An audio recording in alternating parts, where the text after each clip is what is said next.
જો સ્ટેટની અંદર આપણે ભાગ 2 જે છે એ ભાગ 2 ની અંદર અગાઉ આપણે ચેપ્ટર નંબર 4 જે લક્ષ્ય હતું એ લક્ષ્ય આપણે જોઈ ગયા હતા. એના પછીનું ચેપ્ટર આપણી પાસે છે ચેપ્ટર નંબર 5 જે છે વિકલન. એ પણ આપણું અહીંયા 10 માર્ક્સનું ચેપ્ટર છે. એ ચેપ્ટર આજે આપણે અહીંયા જોઈશું. ચેપ્ટર 5 વિકલન જે છે એની અંદર જોવા જાવ તો આમ તો ઘણા બધા પોઈન્ટ્સ રહેલા છે, પણ તમને જો એકાદ પોઈન્ટ ધ્યાન દઈને સમજ પડી જશે તો સરળતાથી આખું ચેપ્ટર ખબર પડી જશે કે શું કરવાનું છે આપણે. ચેપ્ટર નંબર 5 નું નામ છે આપણું વિકલન. હવે વિકલન કોને કહેવાય? તો આપણે ચેપ્ટર નંબર 4 ની અંદર લક્ષ જોયા, એની અંદર આપણે જોઈ ગયા હતા કે એક્સ ની કિંમત કોઈ સમીકરણમાં 0.1 વધારવામાં આવે કે 0.1 ઘટાડવામાં આવે છે તો પણ આપણો જે વિધેયનો જવાબ છે એ જવાબ શું થતો હતો? 0.0 ત્યાં આવતો નહોતો. બરાબર, 1 પોઈન્ટનો વધારો કરીએ છીએ કે 1 પોઈન્ટનો શું કરીએ છીએ? ઘટાડો કરીએ છીએ ત્યારે પણ આપણો જવાબ જે છે એ 0.0 આવતો નથી. એ વસ્તુ આપણે ચેપ્ટર 4 ની અંદર જોઈ ગયા હતા.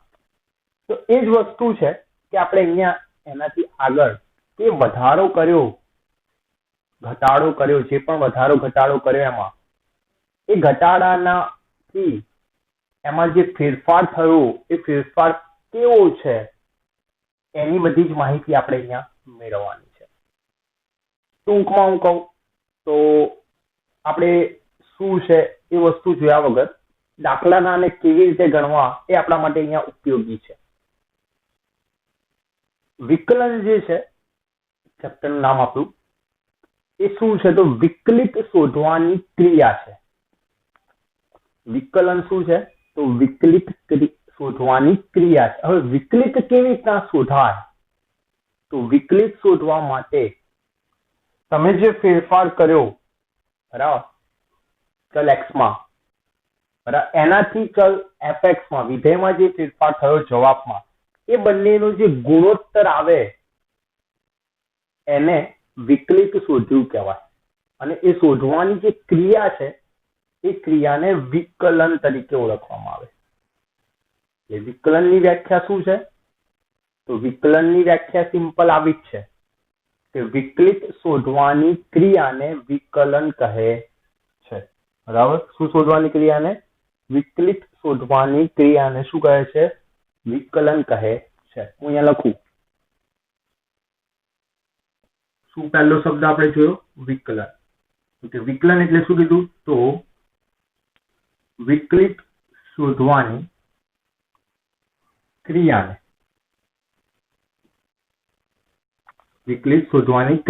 શું કહે છે? વિકલન કે વિકલન પણ કહેવાય. બરાબર, વિકલન કહે છે. સિમ્પલ વસ્તુ છે. પણ વિકલિત શું છે? વિકલિત કેવી રીતે શોધવાનું છે? તો મેં તમને કીધું કે તમે જે ચલ એક્સ માં ફેરફાર કર્યો એનાથી એફએક્સ માં તમારા વિધેયના આન્સરમાં શું ફેરફાર થયો એ બંનેનો જે ગુણોત્તર છે એ ગુણોત્તર મેળવો તો એને તમે વિકલિત શોધ્યું કહેવાય. ઓકે, તો આ વિકલિત જે છે એ વિકલિતનો સંકેત છે. ઓકે, એની વ્યાખ્યા હું અત્યારે અહીંયા લખતો નથી. આ વિકલિત જે છે એ વિકલિતનો સંકેત છે. વિકલિતનો સંકેત છે એફ ડેશ એક્સ. ઓકે, વિકલિતનો સંકેત શું છે? F dash x.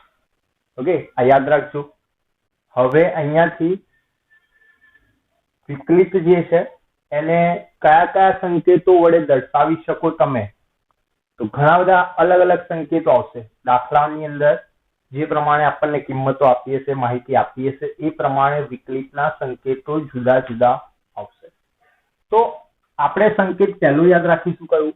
F dash x પણ હોઈ શકે, એફ ડેશ એ પણ હોઈ શકે, ડીવાય અપોન ડીએક્સ પણ હોઈ શકે. આ નોર્મલ અત્યારે આપણે યાદ રાખીએ છીએ, બરાબર.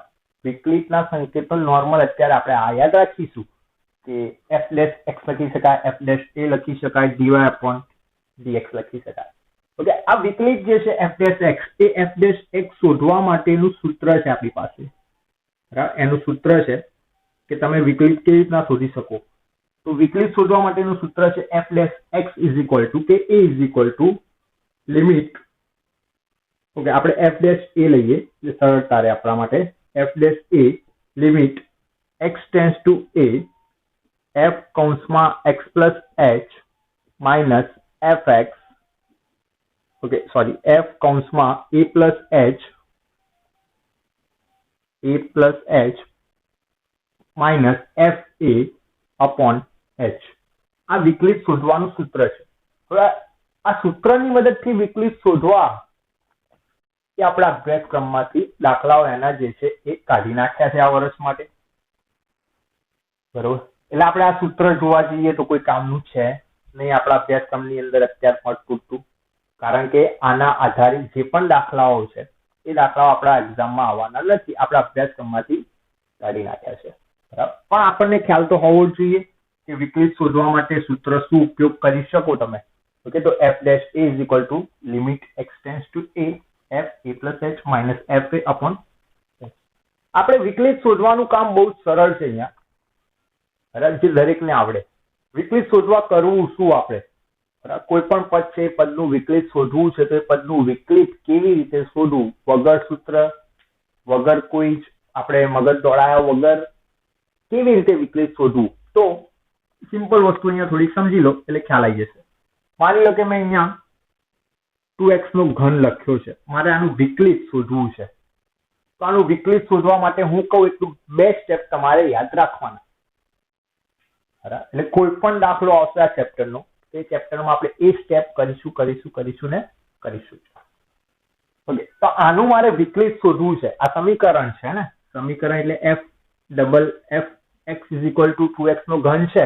મારે આનું વિકલિત શોધવું છે એટલે હું એને સંકેતમાં લખું F dash x equal to, બરાબર. તો આનું વિકલિત શોધવું છે આ સમીકરણનું, તો મારે વિકલિત શું શોધાય.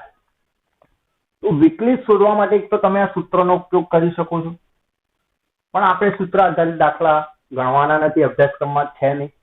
તો સીધી રીતે ડાયરેક્ટ શોધવું તો શું કરાય. તો આ પદની ઘાત કેટલી, એક્સ ની ઘાત કેટલી, 3. એ ઘાત અને સહગુણક, એ પદનો સહગુણક કેટલો, 2. તો એ ઘાત અને સહગુણકનો ગુણાકાર કરી દો. પહેલા શું કરી દો, ઘાત અને સહગુણકનો શું કરી દો, ગુણાકાર કરી દો. તો 3 દુ કેટલા થઈ ગયા, 6 થઈ ગયા. તો પહેલા એ લખી દો.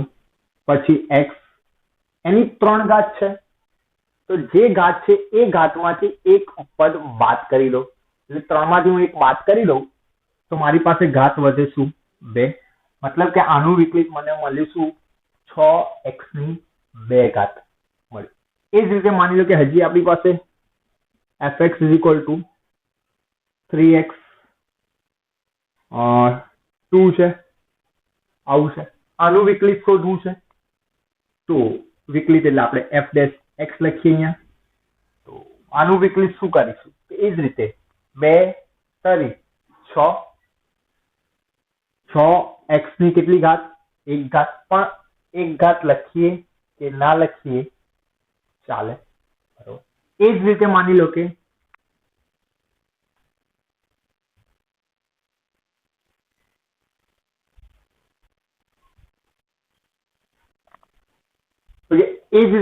કે fx બરાબર આપણી પાસે છે 5x.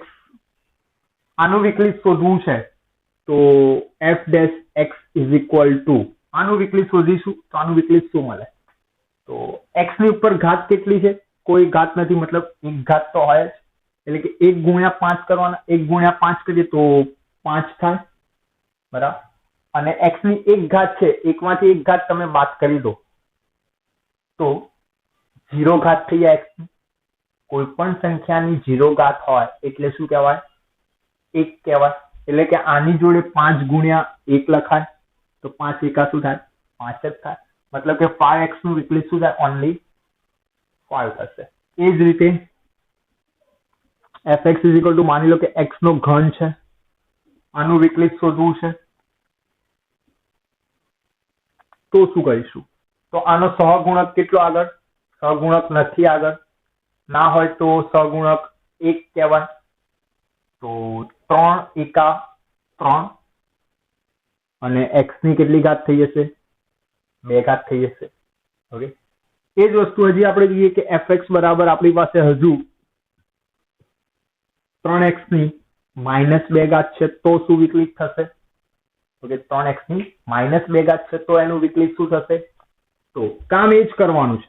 f dash x equal to પહેલા -2 ગુણ્યા 3, -2 ગુણ્યા 3 એટલે -6 બરાબર, અને x ની -2 ઘાત છે એટલે તમારે -2 માંથી પાછું 1 તો બાદ કરવાનું જ, કમ્પલસરી. ઘાતમાંથી તો 1 શું કરવાનું?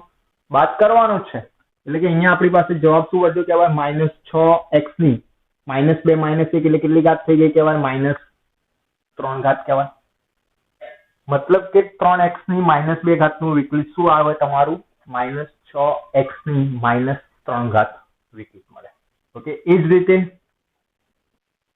fx બરાબર 5x ની -1 ઘાત છે, તો એનું વિકલિત શું મળશે? તો ફરીથી એ જ વસ્તુ કરીશું. 5 એકા 5 પણ પ્લસ માઇનસ -5 થશે બરાબર, અને ઉપર 1 ઘાત છે, માઇનસ ઘાત છે ઉપર, એટલે કે x ની -1 ઘાત -1 એટલે કે -5 x ની -2 ઘાત થઈ જશે બરોબર.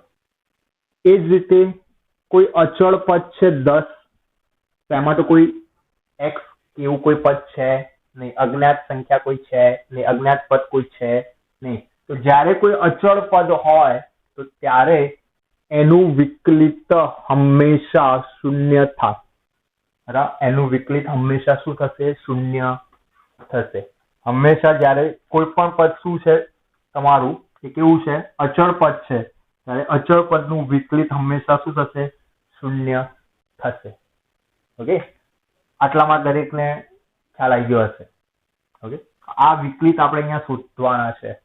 આ પહેલું કામ આપણું આવડવું જોઈએ. સૂત્રની મદદથી પણ શોધી શકીએ છીએ આપણે અહીંયા, પણ આપણા અભ્યાસક્રમમાંથી સૂત્ર આધારિતના જે દાખલાઓ છે એ દાખલાઓ અભ્યાસક્રમમાંથી કાઢી નાખેલા છે.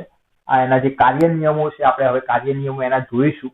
એ કાર્ય નિયમને આધારિત આ જે વિકલિતો જે છે એ વિકલિતો આપણે અહીંયા શોધવાના થાય. ઓકે, માની લો કે તમારી પાસે હજુ પણ આ રીતે પણ લખીને આવે છે કે y ઇક્વલ ટુ 2x ની 3 ઘાત, આનું વિકલિત શોધો. તો અહીંયા fx લખેલો હતો, એની જગ્યાએ અહીંયા y લખેલો છે. તો એનો વિકલિતનો સંકેત ચેન્જ થઈ જાય. એના વિકલિતનો સંકેત પછી ત્યાં લખાય dy/dx. મેં તમને કીધું કે વિકલિત જે છે એનો સંકેત f dash x, f dash a, dy/dx કોઈ પણ હોઈ શકે. એમ જો અહીંયા કરતા y છે વિધેયના, તો એનો સંકેત dy/dx લખાશે, f dash x લખાશે નહીં ત્યાં. પણ આનું વિકલિત કામ તો એ જ કરવાનું છે આપણે કે 3 દુના 6 અને x ની 2 ઘાત, 3 માંથી 1 ઘાત ઓછી થઈ જાય. કામ તો આપણે આ જ કરવાનું છે જે અહીંયા કરીએ છીએ એ જ, પણ સંકેતો બદલાઈ જાય તો આપણે વિકલિતના સંકેતો પણ એ પ્રમાણે ચેન્જ કરતા રહેવાનું છે બરોબર.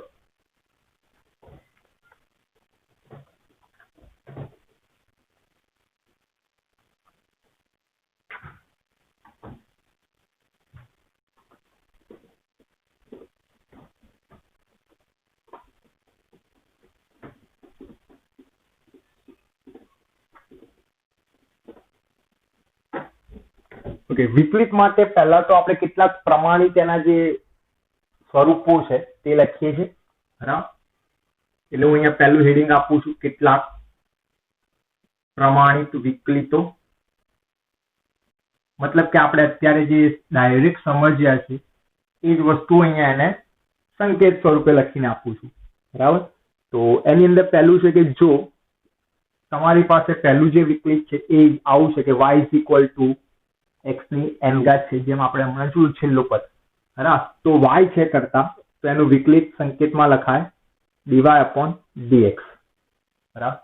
તો આનો આન્સર શું થાય? તો આનો આન્સર થાય n x n -1, જે આપણે ત્યાં કર્યું હમણાં જ. ફરીથી ના ખબર પડી હોય તો ફરીથી કે આપણી પાસે 10x ની 2 ઘાત છે, y ઇક્વલ ટુ આના જેવું જ થઈ ગયું. ઓકે, તો આન્સર શું થાય? આ n આગળ ગુણાકારમાં આવે, બરાબર. આની સાથે 1 હોય તો 1 સાથે ગુણાય n, એટલે કે આપણે 10 ને 20 સાથે ગુણવા 2 સાથે ગુણવા પડે, એટલે કે 20 થાય. પછી x હતું એ x લખાય, અને પછી n માંથી 1 શું કરાય? બાદ કરાય. એટલે ઘાત જે હતી ઘાતમાંથી 1 શું કરાય? બાદ કરાય. અહીંયા ઘાત 2 હતી, 2 માંથી 1 બાદ કરું તો 1 ઘાત અહીંયા લખું તો પણ ચાલે, ના લખું તો પણ ચાલે. ઓકે, તો આ પહેલું પ્રમાણિત સ્વરૂપ છે. બીજા નંબરની અંદર આપણે કે જો y is equal to k હોય, મતલબ કે y is equal to માની લો કે 100 છે, તો એનું વિકલિત આપણને ખબર છે કે શું થાય? 0 થાય. તો અહીંયા એનું dy upon dx is equal to શું લખાય? 0 લખાશે. dy upon dx શું કરાશે? અહીંયા 0 લખાશે. તો એના બે પ્રમાણિત વિકલિતો છે, જે આપણે હમણાં પહેલા ડાયરેક્ટ શું કર્યું? સમજી લીધી, કોઈ સૂત્ર બૂત્ર કઈ અહીંયા યાદ રાખ્યા વગર જ. એટલે આપણે પેલું મગજમાં ડાયરેક્ટ એ જ વસ્તુ યાદ રાખવાની છે. આ ફક્ત ને ફક્ત 1 માર્ક્સના ક્વેશ્ચનમાં પૂછાય કે વિકલિતના પ્રમાણિત વિકલિતો લખો, ઓકે, પ્રમાણિત વિકલિતો જણાવો. તો પ્રમાણિત વિકલિતો તમારે આ બે શું કરવાના થાય? ત્યાં આગળ દર્શાવવાના થશે. ઓકે, એના પછી થોડીક અગત્યની બાબત જે છે, આપણી પાસે વિકલન જે છે આપણે શોધીશું, એ વિકલન માટેના કાર્ય નિયમો છે. એ કાર્ય નિયમોમાં આપણી પાસે જુદા જુદા 4 કાર્ય નિયમો છે, બરાબર. પરંતુ એમાંથી આપણે 3 જ કાર્ય નિયમ સમજીશું, કારણ કે આપણા અભ્યાસક્રમમાંથી એક કાર્ય નિયમ જે છે કાઢી નાખેલો છે આ વર્ષ માટે. ઓકે, તો નિયમ નંબર 1 જે છે એ છે આપણી પાસે કે જો y is equal to u plus v plus minus v હોય તો, ઓકે, અહીંયા શું છે? u plus minus v નો અર્થ શું છે?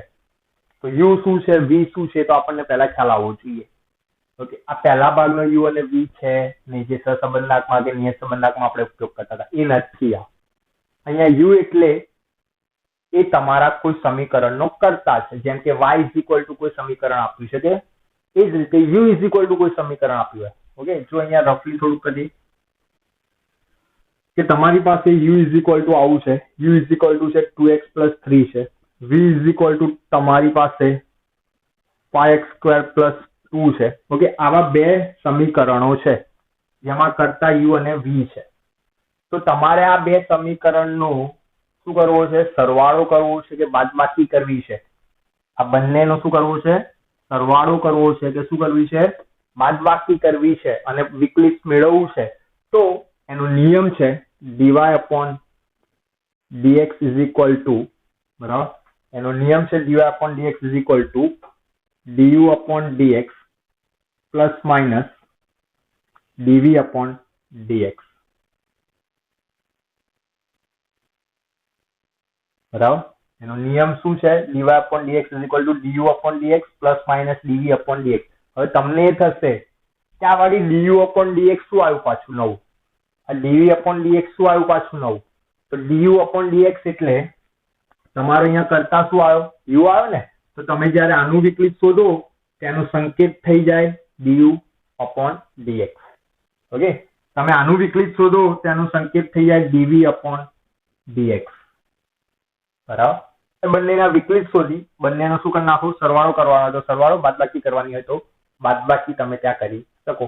તો આપણે જોઈએ કે આનું વિકલિત શોધીએ તો 2x નું વિકલિત તો આપણને ખબર જ છે.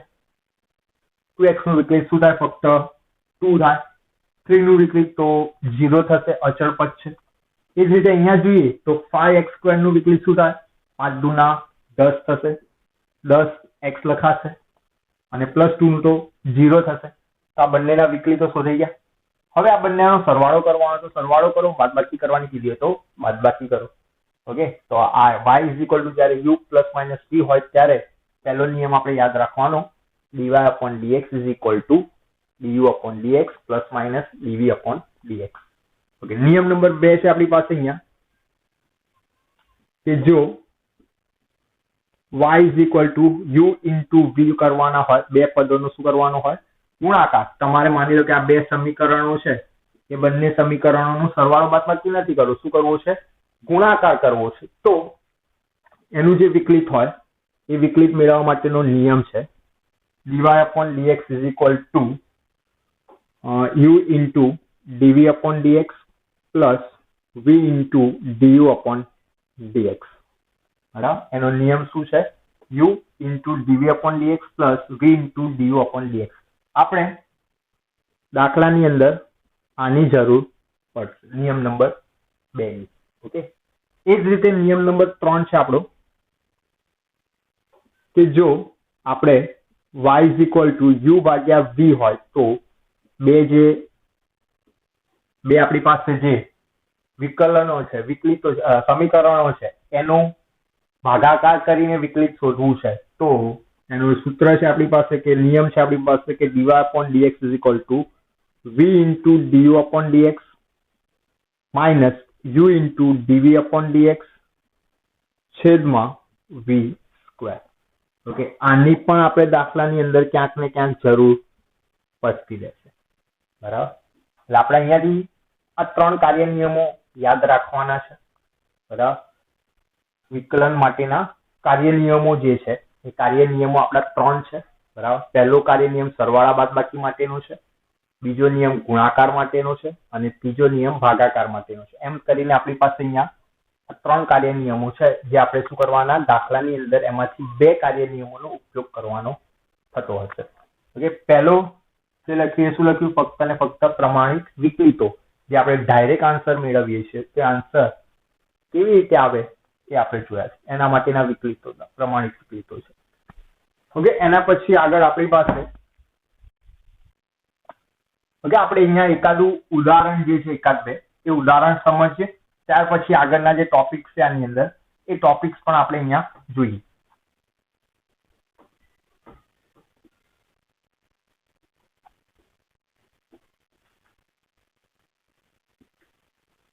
ઓકે, ચોપડીની અંદર જો ઉદાહરણ નંબર 7, પેજ નંબર ચોપડીમાં તમને આપ્યું 174. એની અંદર ઉદાહરણ નંબર 7 માં તમને સમીકરણ આપેલું છે કે y is equal to x ની 4 ઘાત minus 3x square plus 2x minus 3 હોય તો તમને ત્યાં કીધું dy upon dx શોધો. શું કરો? dy upon dx મેળવો. તો બહુ સિમ્પલ વસ્તુ છે, આપણે એક જ સ્ટેપમાં દાખલો પૂરો કરી દેવાનો છે. બરાબર? કેટલા સ્ટેપમાં? એક જ સ્ટેપમાં. ઓકે, વિકલિત શોધો છે. dy upon dx નો અર્થ શું થાય? વિકલિત શોધો. આ જેટલા પદો છે આપણી પાસે બધા જ પદોનું આપણે વિકલિત મેળવવાનું. બરાબર? વિકલિત કેવી રીતે એક પદનું વિકલિત મેળવાય એ આપણે હમણાં જ જોઈ ગયા. તો પહેલું x ની 4 ઘાત છે, એનું વિકલિત કેટલું થઈ શકે? બરાબર? આનું વિકલિત થઈ શકે શું? 4x નો ઘન. કેવી રીતે આયા? તો 4 ઘાત છે, આગળ એક સહગુણક છે એટલે 4 એકા 4, 4x ની 3 ઘાત થઈ ગઈ. ઓકે, માઇનસ ના માઇનસ બીજું પદ છે આપણી પાસે 3x સ્ક્વેર, એનું વિકલિત શોધવાનું. તો એનું વિકલિત 6x1 ઉપર લખીશું નહીં. ઓકે, 3 દુના 6 અને x ની 1 ઘાત ઓછી પ્લસ 2x છે, એનું વિકલિત ફક્ત 2 અને -3 છે, એનું વિકલિત 0, જે લખવાની જરૂર નથી. તો આપણું કામ પૂરું. આપણો આન્સર આવી ગયો 4x3 -6x + 2. બરાબર? આ એક ઉદાહરણ ખ્યાલ આવી ગયો હશે. આ રીતનું કામ આપણે આગળ પણ હજી શું કરવાનું છે. નિયમો જે જોયા આપણે એ નિયમો પહેલા તૈયાર કરવા પડશે આપણે, પછી નિયમોને આધારિત દાખલાઓ આપણે ગણી શકીશું. બરાબર? એ સિવાય તમને એક ઉદાહરણ આપેલું છે, થોડુંક અટપટું છે, પણ જોઈએ આપણે ઉદાહરણ નંબર 8. ઉદાહરણ 8 ની અંદર તમને આપેલું છે કે y is equal to x નો ઘન પ્લસ વર્ગમૂળમાં x minus 4 upon x plus 1 upon ઘનમૂળમાં x અને પ્લસ 1 upon 4 અને ત્યાં પણ તમને એ જ વસ્તુ કીધું છે કે dy upon dx મેળવો બરાબર ત્યાં પણ તમારે શું કરવાનું છે dy upon dx શું કરવાના છે મેળવવાના છે ઓકે પણ અહીંયા dy upon dx મેળવવા માટે પહેલું કામ આપણું અહીંયા પદો છેદમાં છે x વાળા તો x વાળા પદો જે છેદમાં છે એને આપણે પહેલા તો અંશમાં લાવવા પડે પછી આપણે એનું વિકલિત શોધી શકીએ તો એના માટે અહીંયા શું કરીએ તો જોઈએ તો y is equal to x નો ઘન પ્લસ આ રૂટ x છે મારે રૂટ કાઢવો હોય તો એની જગ્યાએ હું શું લખી શકું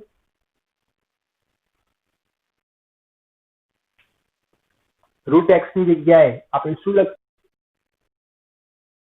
हाँ रूट एक्स ની જગ્યાએ આપણે લખી શકીએ x ની 1/2 ઘાત લખી શકીએ ચેપ્ટર 4 ની અંદર જોઈ ગયા હતા ઓકે -4 ઓકે આ x ની કેટલી ઘાત કહેવાય અહીંયા ઘાત નથી લખી એટલે કેટલી ઘાત કહેવાય એક ઘાત કહેવાય હું અત્યારે એક લખું છું ખ્યાલ આવે એટલા માટે વત્તા 1 આ ઘનમૂળમાં x છે બરાબર તો ઘનમૂળ મારે કાઢવું હોય તો એની જગ્યાએ શું લખાય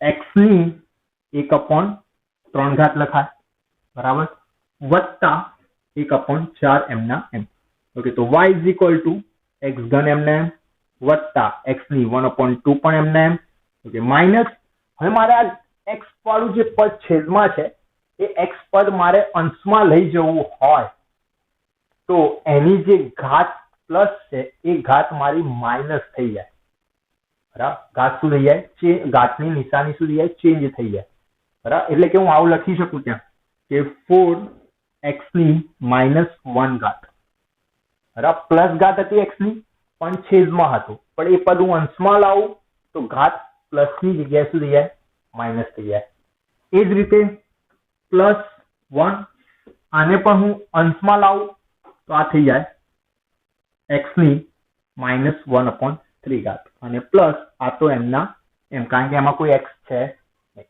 હવે આપણે વિકલિત સરળતાથી શોધી શકીએ તો dy upon dx આનું વિકલિત x નો ઘન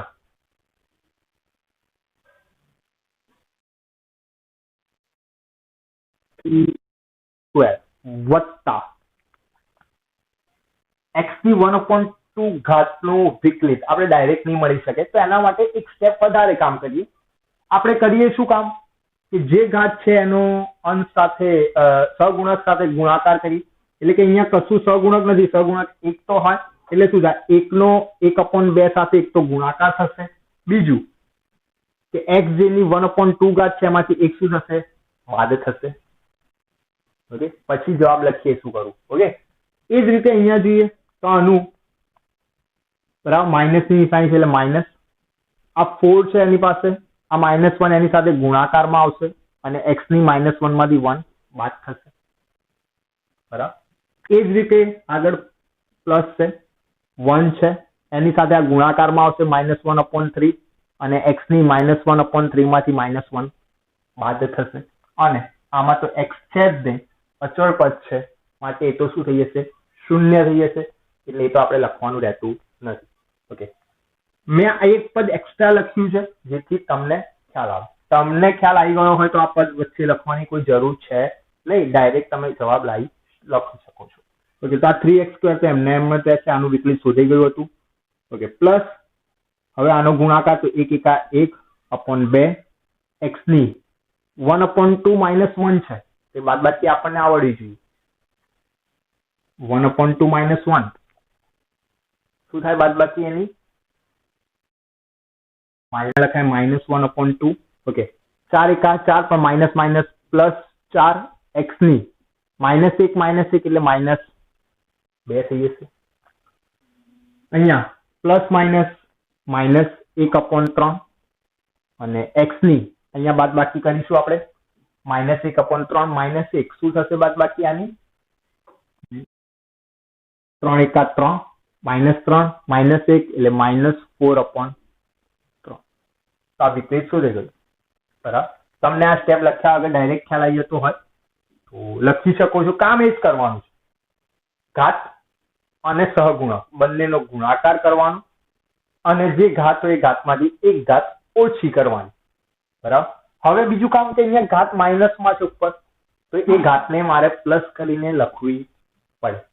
એ ઘાતને મારે પ્લસ કરવી હોય તો એ પદ અંશમાં હોય તો એ શું કરે, છેદમાં જતું રહે. એટલે કે હું આવું લખી શકું ત્યાં કે 3x² પ્લસ 1/2 x ની 1/2 ઘાત, ઓકે, x ની 1/2 ઘાત વત્તા 4x ની 4/x ની 2 ઘાત માઇનસ 1/3 x ની 4/3 ઘાત. આ શું કર્યું, જે ઘાત માઇનસ હતી એ માઇનસ ઘાતને મેં શું કરી, પ્લસ કરવા માટે શું કરી નાખ્યું, એ પદ જે x વાળું હતું એ ક્યાં લખી કાઢ્યું, છેદમાં લખી કાઢ્યું, બરાબર. તો આ ઉદાહરણ નંબર 8 જે હતું એ 8 આપણે જોયું. ઓકે, હજુ પણ આપણે થોડી વસ્તુઓ જે છે એ અહીંયા જોઈશું, જેની અંદર બીજી વસ્તુ આપણે આગળ જોવાની છે, બીજો પોઈન્ટ જે જોવાનો છે, જેમાં છે આપણી પાસે એક છે દ્વિતીય વિકલિત કે દ્વિતીય વિકલન.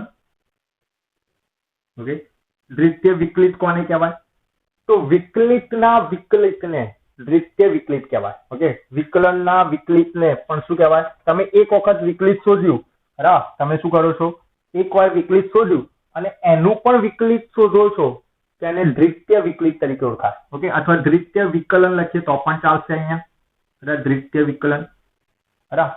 વિકલિતના પણ વિકલિતને શું કહેવાય, દ્વિતીય વિકલિત તરીકે ઓળખાય. ઓકે, વ્યાખ્યાની અંદર લખવાની બહુ એમાં કોઈ જરૂર નથી, કારણ કે એની વ્યાખ્યા બહુ ઓછી પૂછાય છે.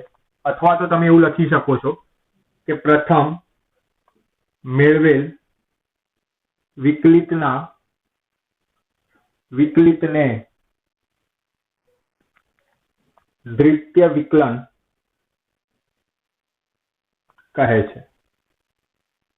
ઓકે, દ્વિતીય વિકલન છે કે વિકલિત જે છે એનો સંકેત આપણો થશે અહીંયા, અને સંકેતમાં તમે લખશો f"x અથવા લખશો d²y/dx², અથવા લખી શકો f"a, બરાબર. પ્રથમ વિકલિતનો સંકેત આપણે શું લખ્યો, f'(x) લખ્યો, અથવા dy/dx લખ્યો, અથવા f' લખ્યો. જ્યારે દ્વિતીય વિકલિતનો સંકેત શું થશે, f"x થશે, d²y/dx² થઈ જશે અને f" થઈ જશે. આ શું થઈ ગયું, તમારું દ્વિતીય વિકલિત જે છે એ દ્વિતીય વિકલિત જ્યારે શોધવાનું થાય ત્યારે આ કામ કરવાનું થાય. ઓકે, એના પછી બીજો શબ્દ આપણી પાસે છે સીમાંત આવક અથવા તો આમદની પણ લખાશે અહીંયા. ઓકે, સીમાંત આવક અથવા આમદની. અને બીજો શબ્દ છે આપણી પાસે અહીંયા સીમાંત ખર્ચ. કદાચ આ બંને શબ્દો તમે ધોરણ 11 ની અંદર ઇકોનોમિક્સ ની અંદર શીખી ગયા હશો. સીમાંત આમદની શું છે, તો સીમાંત આમદની એટલે કે સીમાંત આવક એટલે શું, તો સીમાંત આમદની કે સીમાંત આવક એટલે માંગમાં અલ્પ પ્રમાણમાં અલ્પ થતા માંગમાં અલ્પ ફેરફાર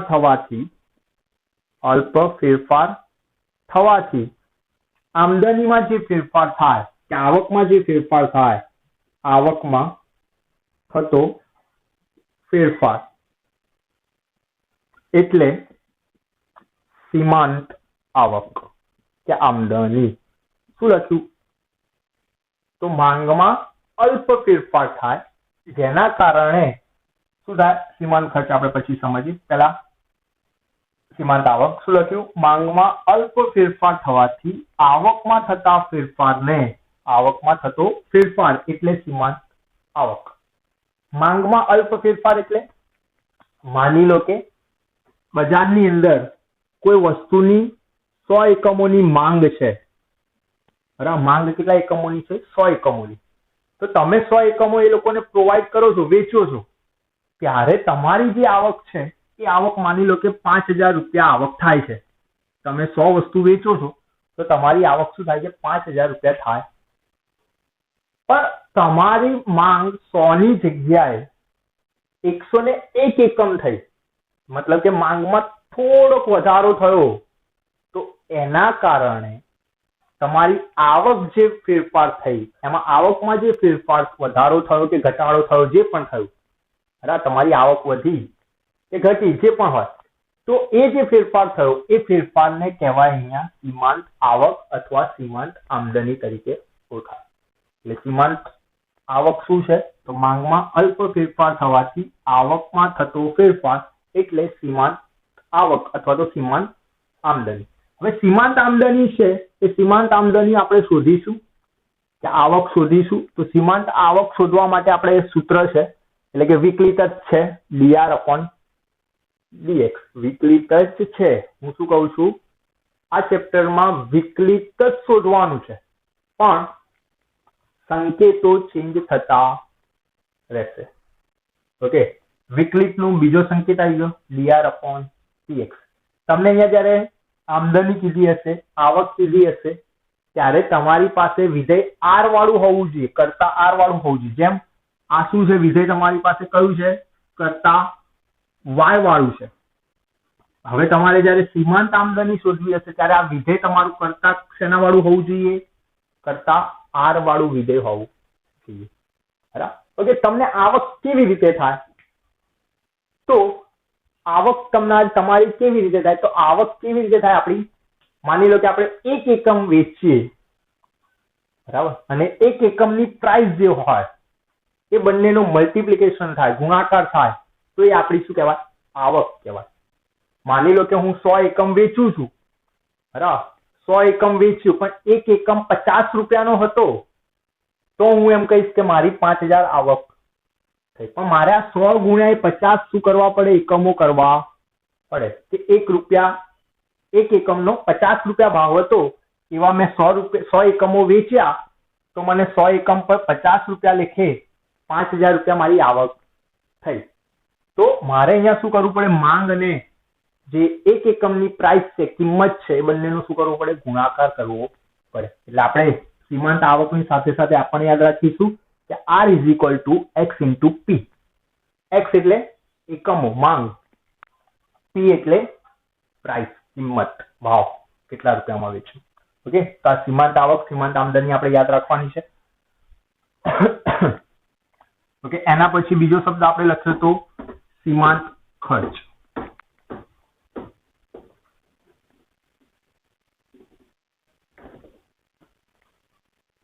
તો સીમાંત ખર્ચ જે છે એની પણ વ્યાખ્યા છે આ જ રીતની. સીમાંત ખર્ચ એટલે આપણું જે ઉત્પાદન આપણે કરીએ છીએ એ ઉત્પાદનમાં અલ્પ પ્રમાણમાં ફેરફાર કરવાથી ઉત્પાદનમાં અલ્પ ફેરફાર થતા ખર્ચમાં થતા ફેરફારને સીમાંત ખર્ચ કહે છે. ઉત્પાદનમાં શું થાય? અલ્પ ફેરફાર થાય, એના કારણે આપણા ખર્ચમાં જે વધારો થયો કે ઘટાડો થયો, આપણે ઉત્પાદન માની લો કે 100 એકમ કરતા હતા અને 10,000 રૂપિયા આપણો ખર્ચો થતો હતો, પણ 100 ની જગ્યાએ 101 એકમ ઉત્પાદન કર્યું, તો એના કારણે આપણા ખર્ચમાં જે ફેરફાર થાય નોર્મલ, એ ફેરફારને શું કહેવાય? સીમાંત ખર્ચ તરીકે ઓળખાય, કોસ્ટ કહીએ આપણે. ઓકે, તો સીમાંત ખર્ચ શોધવા માટે આપણે અહીંયા સીમાંત ખર્ચ = ઉપયોગ કરીશું dc/dx. એટલે કોસ્ટ, વેલ્યુ, બરાબર, કિંમત, એની પડતર કિંમત. તો સીમાંત ખર્ચ બરાબર શું થાય? dc/dx. મતલબ અહીંયા પણ વિકલિત જ શોધવાનું હશે, પરંતુ અહીંયા જે તમારી પાસે સમીકરણ હશે એમાં કરતા y fx ની જગ્યાએ કોણ હશે? કરતા c હશે.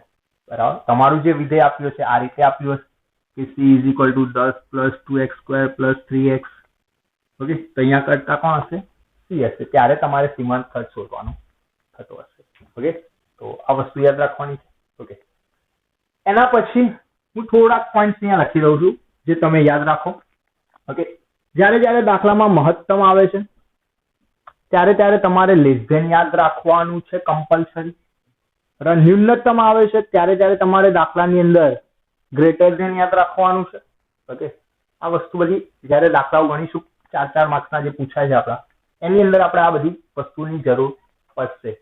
ઓકે, શું યાદ રાખશો? મહત્તમ આવે છે તો લેસ ધેન, ન્યૂનતમ આવે છે તો ગ્રેટર ધેન. બરાબર, મહત્તમ આવે છે તો લેસ ધેન, ન્યૂનતમ આવે છે તો ગ્રેટર ધેન. ખ્યાલ રહે આટલી વસ્તુ? આજનો લેક્ચર અહીંયા સુધી રાખીશું.